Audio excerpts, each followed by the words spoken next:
Welcome to Saturdays at 7, Christian Scholars Review's conversation series with thought leaders about the academic vocation and the relationship that vocation shares with the church.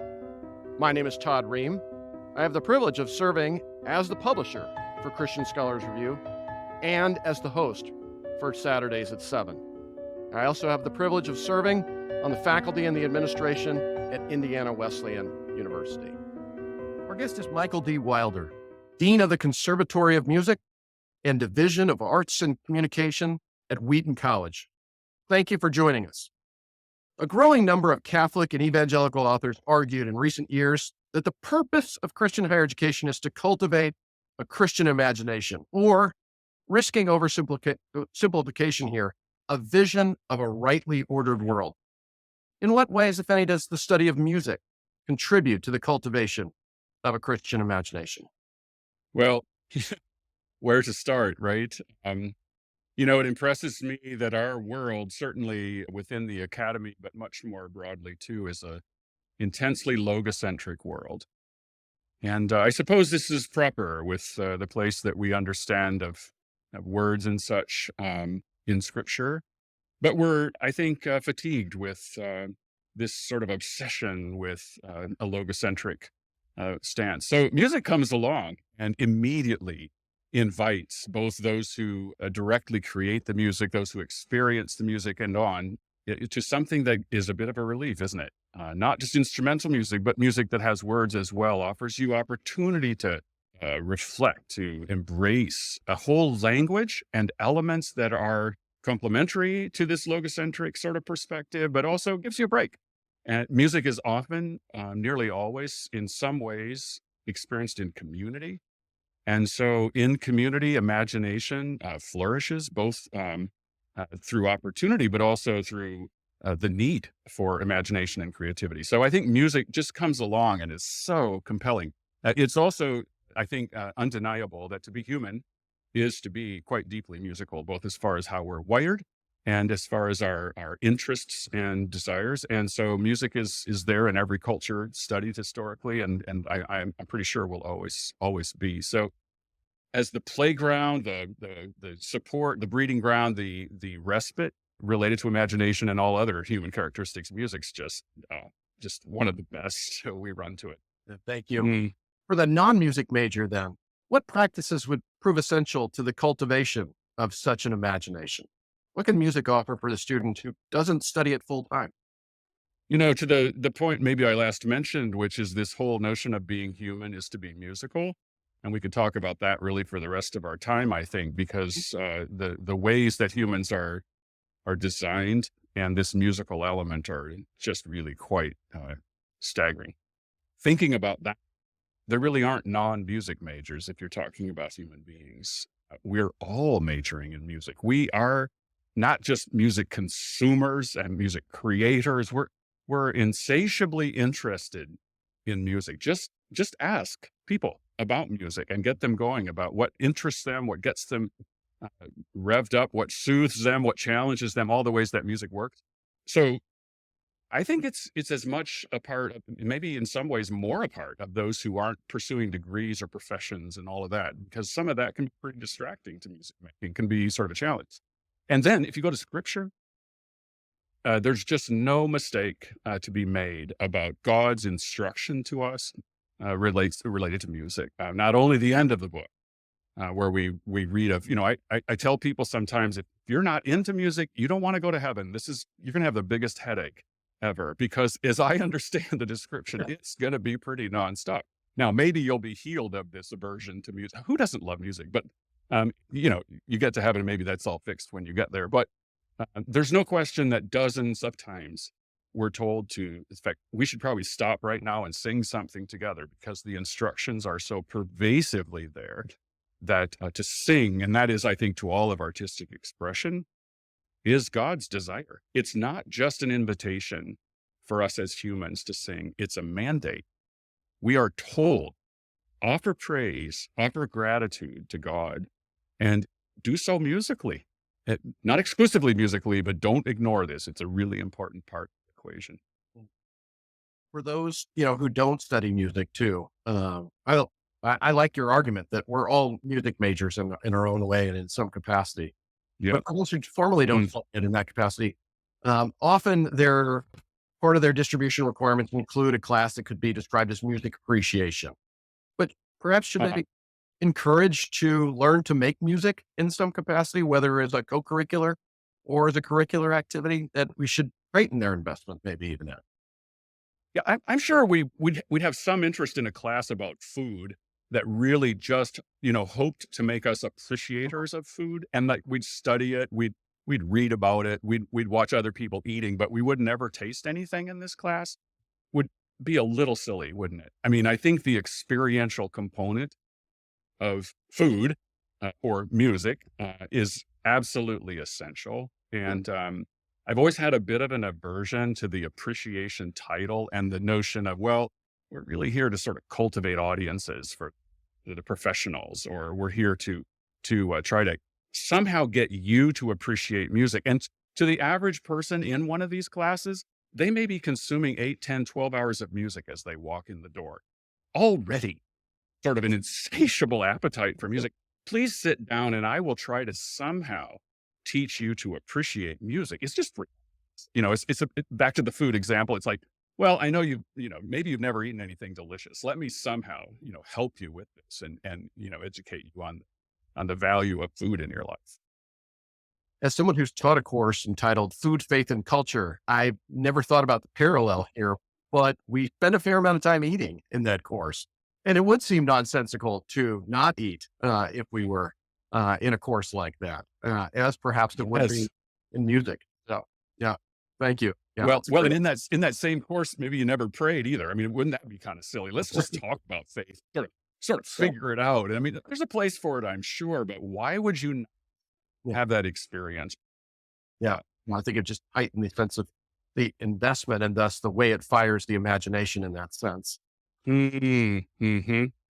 When seeking to cultivate such an imagination, what composers in the church's history would argue prove most indispensable? Well, I don't want to dismiss the question, but I think it's all of them. Okay. I think it's all of the composers. I think it's every created sound that are indispensable to this. To say otherwise is to say that the created sound by a given composer or performer or the spontaneous musician in one way or another is to say that their creation, that individual's creation, is without value. Mm. And so I think it's all of them. Now, who would I point to presently that I think is maybe most interesting or most important? That would be a tough one too. But I would say a couple of examples that came to mind. I really appreciate Keith and Kristen Getty's Sing initiative and their commitment to bolstering the song of the church, trying to encourage and strengthen the church's voice in singing. And, many examples of how this project's being done, but one of them is to encourage a cappella singing in the church. And just Sunday, I was in a church setting where multiple verses of a piece of music with a whole variety of instruments. There was a pipe organ, there was a banjo, there were percussion instruments, all manner of things. And one verse might have made use of a portion of them, another verse, all of them. One verse, everything's out instrumentally. There's nothing amplified and there's no even acoustic instrument being played. It's the voice only of the a cappella singing of the congregation as one element in that particular piece of music. So, so powerful. We hear ourselves, we hear those next to us, we hear ourselves collectively. I think the project's really terrific and doing some really great things. And there are many others like it. I don't highlight that one to say that it's the one. And then I think as far as historically composers and currently composers, there are just so many people working valiantly at creating music. I've got a little bit more to say about this later, maybe if we talk about a couple of other questions, but I think Morton Lardson for us has done some really amazing work in the academy, and in the concert hall, really resetting the stage in some ways with several, Manu Mysterium and Dire Ton and these Lux Eterna. and a really important voice, and represents a whole group of other people that I think are an important voice too. So, yeah, I could probably talk about that all day. Sort of tweak the question or turn the question on its head then that I asked. Is there a composer in the church's history whose legacy you think is still underappreciated in terms of what she or he may have contributed in this sense? Well, sure. I mean, we add to our layers of appreciation as we continue, and you can't talk about this without talking about Bach, of course. But I'm just gonna say that as the obvious. Um, I would share my experience just this past week. This isn't directly in the church, but the work of Gustav Mahler, I think, is really, really sizable.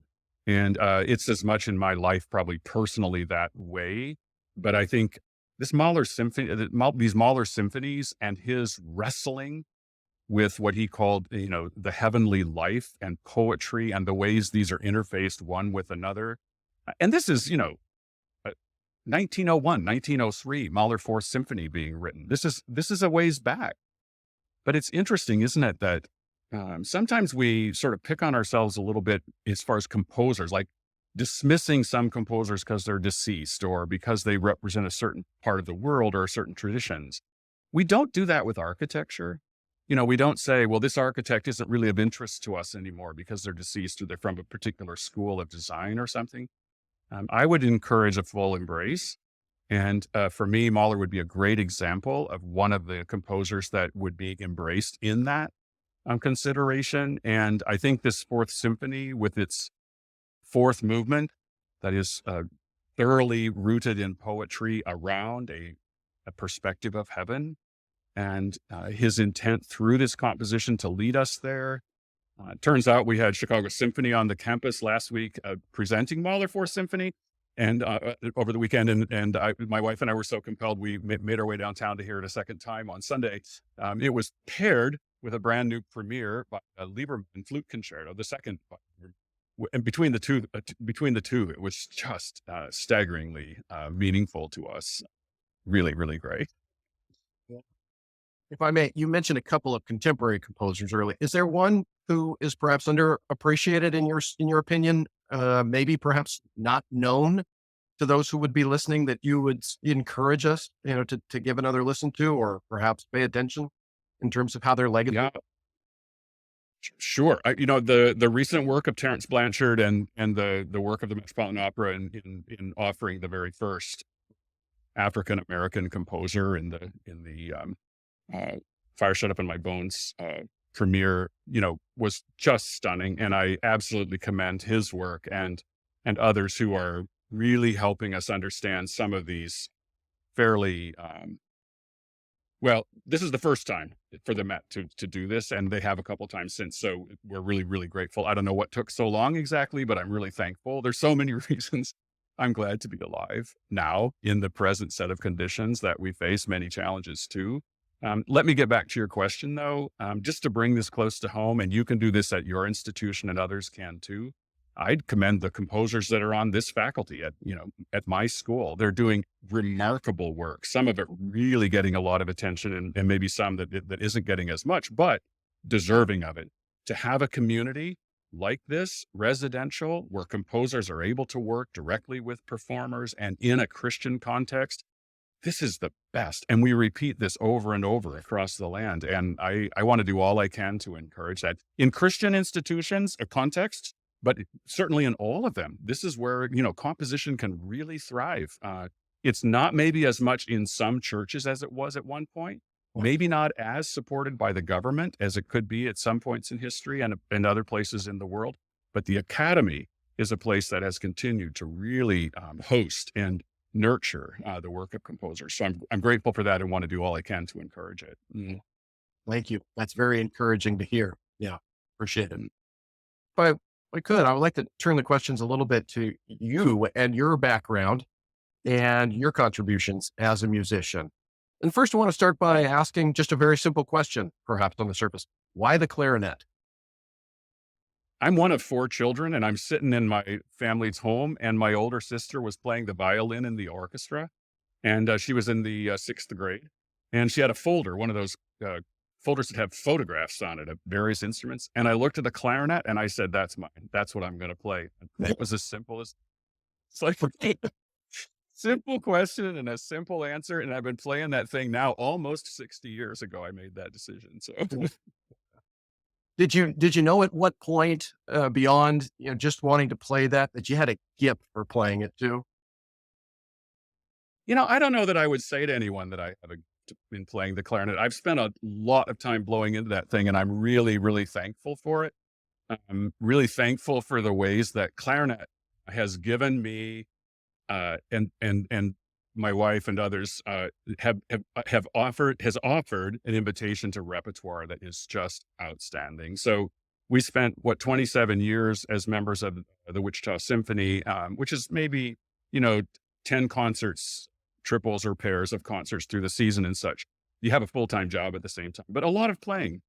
And we were able to engage with nearly all of the major repertoire. And boy, there was just night after night that I was just so grateful to be there.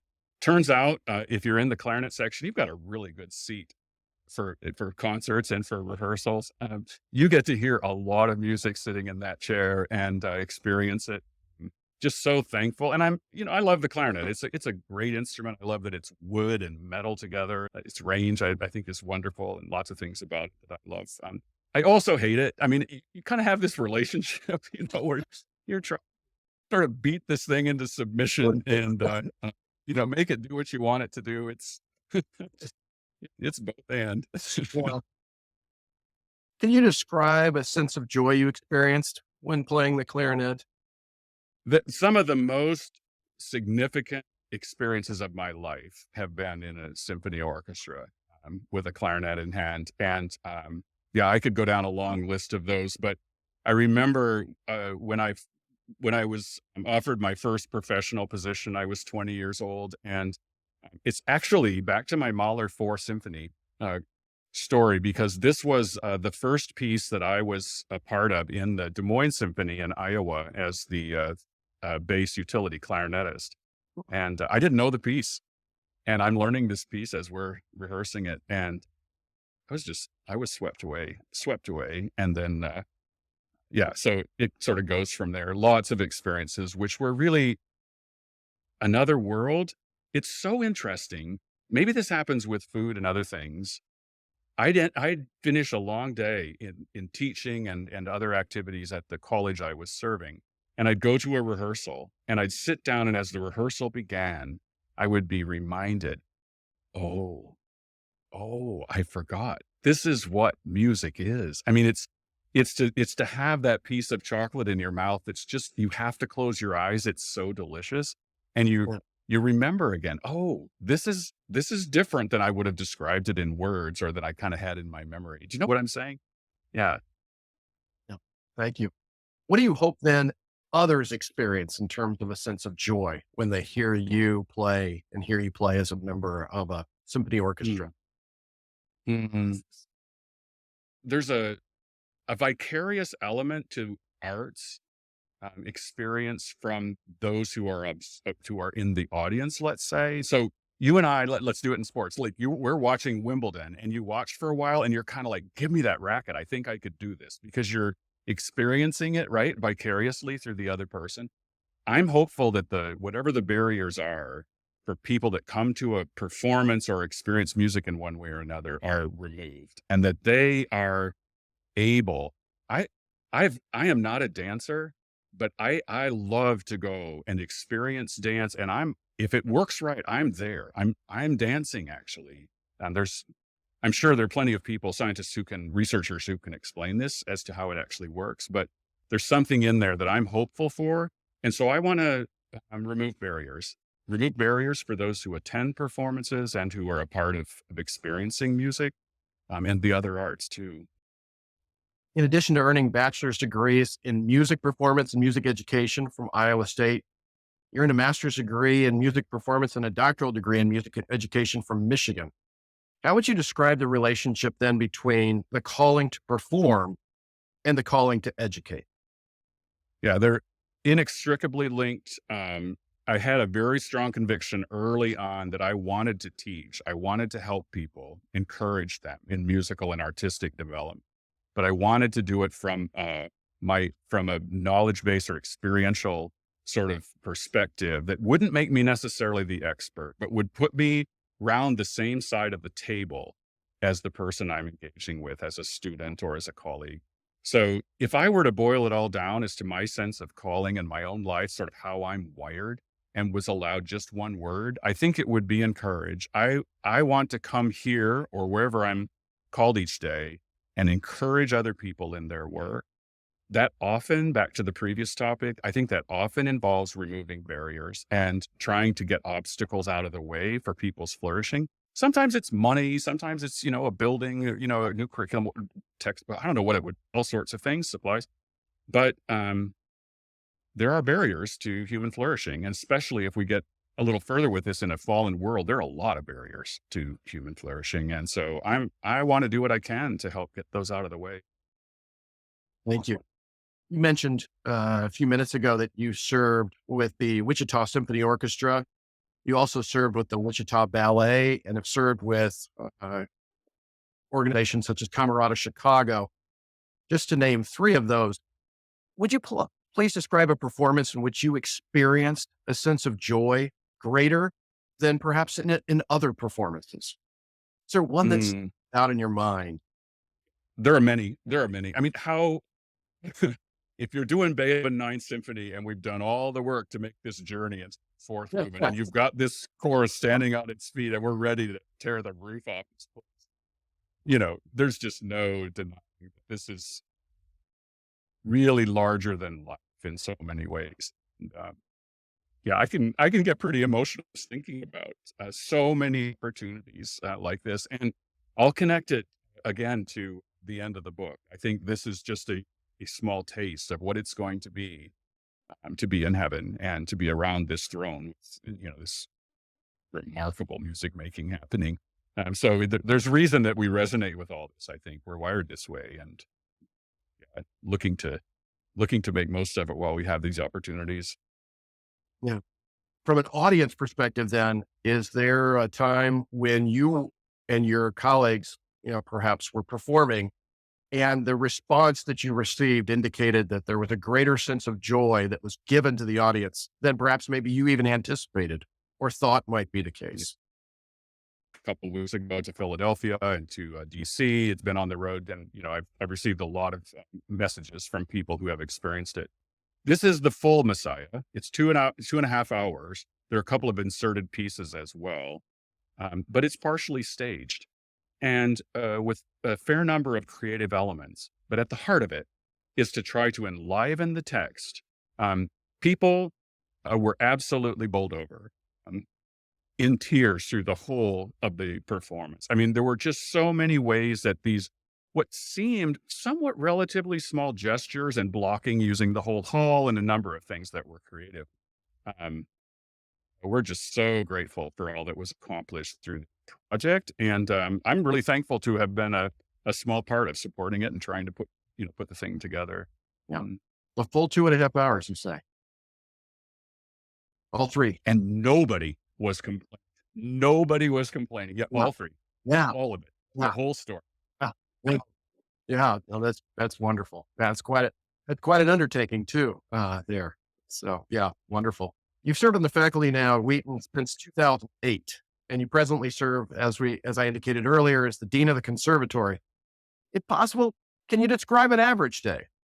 Yeah, I don't know that there are average days, but I will say this. I'll go back to the notion of trying to encourage people and to assist. There's certainly lots of opportunities in this job that are pastoral. When you deal with humans, you deal with humans. And, we all have really great moments of victory and celebration, and we have moments of hardship. And this is a position in which there's a fair amount of prayer nearly every day with others and finding our way together. It's an opportunity to listen with care. Doesn't come naturally to me. So I want to, I'm always trying to develop a better ability to listen, to cast vision and all of that. But I think as much as anything is to help the collective wisdom, the collective perspective, get itself sorted out. I love regional out of this work, that I am with people and able to offer to them support and concern, all that goes with it. So yeah, the typical days, not so much, but that's kind of nice too. There's a lot of variety and plenty of challenges, but plenty of opportunities too. It's a beautiful mix. Yeah. Yeah. In what ways, if any, is the calling to the Christian academic vocation unique for the music educator? Is there a way of defining such a vocation that might have particular threads or dimensions to it that might be different from those in the humanities or the social sciences or the natural sciences? Well, I don't want to really let this secret out, but to be involved with music and the arts is such a rare privilege because, well, for lots of reasons, but one of them is back to maybe something I mentioned earlier. I think this is to be human. Mm, among the most absolutely valued treasures that we have as people is that which is musical and artistic. And I can prove it. I mean, go to the 3-month old or the 6-month old or the 12-month old. These begin emerging very, very early. And humans are very responsive because this is how they're wired. We sometimes run the risk, not to pick on this sort of logocentric nature of what we do in the academy, but we sometimes risk losing sight of this. In fact, good grief, we talked for a while about STEM as though, the arts weren't a part of this core sort of, I'm really glad we put the A in there and got back to STEAM, um, but it's a huge privilege to be involved in this. One of the most precious gifts that we have as people. I walk back, we have a community school here. Our youngest students in the conservatory are 3 and 4 months old. And I walk by and see what they're doing with their parent. And good grief, this is sacred privilege. Yeah. It's just, it doesn't get any more exciting to me than that. So, and, I've read the book. There's no question how he feels about music and the arts, and there's no question about how he feels about children. Yeah. I mean, Are there any virtues in particular that you think are more important than others to cultivate with such a sense of vocation? well, I think there are many virtues worth attention for sure, but one of them is the obligation that we have in community. And so again, I think the notion of the arts and the treasured commodity that they are is often abused. It has been hijacked in the performance world for money in many cases, ways that I think we've gotten out of focus there. So plenty to pay attention to there, but yeah, this is really high value as to people and understanding them and what makes them tick. Thank you. You also presently serve as the president of the National Association of Schools of Music. What contributions have you thought to make while serving in that particular role? Yeah, that's a really high privilege for me to be at the table as we consider music and higher education, um, and try to get our arms around the broader issues and challenges and such. There's no question that in higher education in general, certainly including music and the arts, that resources are of real concern, both financial but otherwise. Who comes to the table, who maybe has not been as welcome at the table as far as higher education. I think all of these are really important questions. And I'm thrilled again to be alive today in the midst of the questions that we're wrestling with.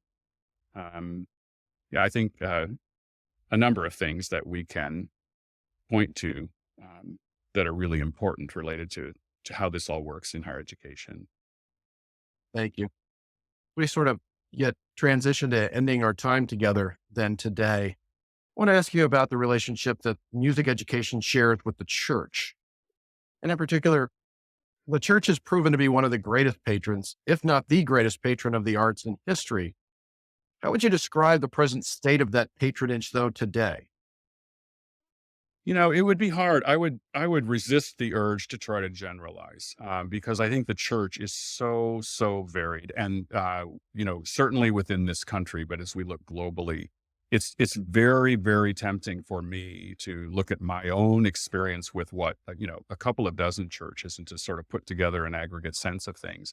But I will say this: if we look at the academy and at the church and at the government related to patronage. I think all three have historically been really important and are important today. I, for one, am very interested in ways that we take down the separations between those three where possible. As example, I think the church is just one of the finest performance, professional presentation, that sort of thing. And I would certainly, this won't surprise you, would welcome the church and its agenda into the academy, and putting them together in a place that embraces faith as it is a part of human experience in life is really a golden opportunity. Um, all of that said, I'm really interested in projects that have a foot in both or all three. She can have 3 feet, but you know what I mean, trying to connect three. I think these are really quite beautiful. And in fact, we've got a little project here at the school that's a center for sacred music that essentially is a commissioning agency for new sacred choral works. They're simply based on biblical text as the sort of guiding principle. And I'm quite excited how this initiative will do a bit of what I'm talking about. Just as one example, there would be many other examples, of course, other places. But we're pretty jazzed about how this might work, and to bring about new works that are based on biblical text, sacred works for choral ensembles, I think could be really very exciting. Thank you. Could you offer an example of what it might look like then for the church, the academy, and the government to participate together, to work together, as you were Yeah. alluding to? Yeah, I think it's about partnerships and about ways that these dots can be connected. And this is something that really gets me going, and many people who are in positions like mine, I think. How can we create conduit between? And of course, the very best way to do that is to do work together, to do projects together. So whether it's government funding or institute, the academy funding these things, or the church for that matter, where are there partnerships? Where could our core purposes and missions align such that we could work together? And this all of a sudden invites, I think, global opportunity that could be really quite outstanding. I was with a leader of a music program in Norway this past week, and we were exploring a little bit folk music in Norway and more broadly in Scandinavia, and folk music in this country, and dreaming a little bit about what if there were 4 or 5 global points at which we could find people to bring together related to folk music. And this folk music, to get to your question, certainly might have connections to the church, as it, shares music one way and another. We've got the same humans, both places, right? They're all 3 places. And then with the government, as far as what it values, what's most important in advancing human cause, I think there could be something quite exciting in there somewhere, and compelling, not just for those who are professional musicians and all of that, but people who are drawn to folk music and the historical place of it and the cultural sort of value more broadly. So who knows? Stay tuned. We'll see what we might come up with there. Thank you. Yeah. Implicitly, you've already addressed this, but I want to ask it in an explicit sense now here. What ways does the church need music educators? And in what ways do music educators need the church? Yeah, what a great question. I'm sure I've driven this home maybe too much, but the whole notion that humans are hungry for music engagement, uh, it turns out is really pretty pervasively as music makers, as actually creating music, whether sung or instrumental or otherwise, whether also a part of dance and a broader, I don't know, celebration and artistic expression. I think the opportunity for instruction, for the development of skills, for places, the spaces that are necessary for some projects artistically, are really beautifully offered by both church and academy and the broader culture, as supported by government or those gathered together to try to, nurt the community, whether it's small, local, or more broad. I think these really are a lot of opportunities that can be cultivated, and not only help people directly with something they value and desire, but brings them together. It creates community, it strengthens relationship, it does all the sorts of things that each of these, the government, the church, and the academy, hold as high value. There's a lot to that, I think. And it's just a question, getting those people together that can lead or can somehow envision that sort of collaboration, which is happening many places. We need to be watching for it, that we can embrace what we're learning other places that might be applied to our own settings. You've already talked about a few of these, but as perhaps our last question, then, are there a couple of examples that you would highlight where this is happening and the ways in which they're working together? You would argue is commendable in terms also what may come from their experiences together. Um, I'm really very grateful, and some of this is more local, so I hope it doesn't sound as though I'm sort of pushing my own agenda Oh, here. Really grateful for places where we see need or opportunity being addressed by those in these three larger sort of groupings of organizations. One that I would point to here locally is a special needs attention that both the college has expressed through programmatic offering and otherwise in the Conservatory of Music. We've got a really wonderful program called Beethoven's Buddies, which brings in people with particular needs and gives them musical experience and training, which really is powerful. In encouraging them. There's a program in a Chimes program that's again within this special needs group of offerings. Right across the street, then is College Church with one of the largest special needs populations served in that type of setting, in church setting. And then within the community, special projects. There's a resale shop. There are other ways that STARS program. There are other ways that this same group is being encouraged and their unique needs facilitated. Of course, then come along college students and faculty and community members and people who are a part of the church and the government who see this and join together. So this would be a small, well, it's not small, I guess, but it's an example here locally for which I'm really thankful, and ways this can be replicated. Again, sort of adding to that collective wisdom. How can we share information? What sort of forums allow us to be generous in learning from others who are in maybe similar work and sharing what we may have discovered here in the work that we're doing. yeah. Wow. Yeah. Thank you. Mm. Beautiful model, and a beautiful model that not only obviously is yielding fruit for those interested in and studying and focused on music, but perhaps one that can be replicated in other areas Right. and parts that we make in the academy too. Yeah, wonderful. Thank you. Our guest Mhm. has been Michael D. Wilder, Dean of the Conservatory of Music and Division of Arts and Communication at Wheaton College. Thank you for taking the time to share your insights and wisdom with us. A real pleasure to be with you. Thank you. Thank you for joining us for Saturdays at 7. Christian Scholars Review's conversation series with thought leaders about the academic vocation and the relationship that vocation shares with the church. We invite you to join us again next week for Saturdays at 7.